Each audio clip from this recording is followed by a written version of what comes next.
অভিনন্দন সম্মানিত viewers, unknown ট্রফিক্সের পক্ষ থেকে।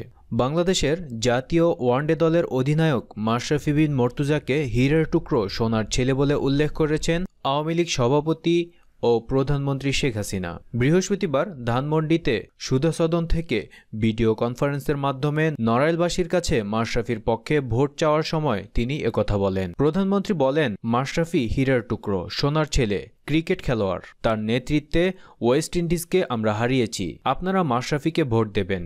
মাশরাফি তার পায়ের ব্যথার জন্য নড়াইলে যেতে পারেননি, তাকে আমরা কাছে রেখেছি। শেখ হাসিনা বলেন, এর আগে নড়াইলের 2টি আসন থেকে আমি নির্বাচন করেছিলাম।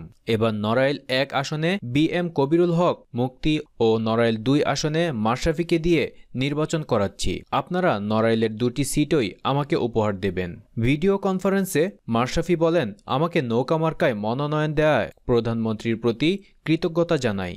1000 বছরের শ্রেষ্ঠ বাঙালি বঙ্গবন্ধু শেখ মুজিবুর রহমানের প্রতি গভীর সম্মান ও সমবেদনা প্রদর্শন করি। তিনি বলেন, আমার পায়ের ব্যথার জন্য নড়াইলে আসতে দেরি হচ্ছে। আমি অচিরেই এসে সবার সঙ্গে নির্বাচনী প্রচারে অংশ নেব। এ সময় তার পক্ষে নির্বাচনী প্রচার চালিয়ে যাওয়ার জন্য সবার প্রতি কৃতজ্ঞতা প্রকাশ করলেন মাশরাফি বিন মর্তুজা। ধন্যবাদ সম্মানিত ভিউয়ার্স, দেশের এই সংক্ষিপ্ত নিউজটি শুনতে সাথে থাকার জন্য। প্রতিনিয়ত দেশ বিদেশের সকল খবরাখবরের আপডেট জানতে চ্যানেলটিকে সাবস্ক্রাইব করে রাখুন।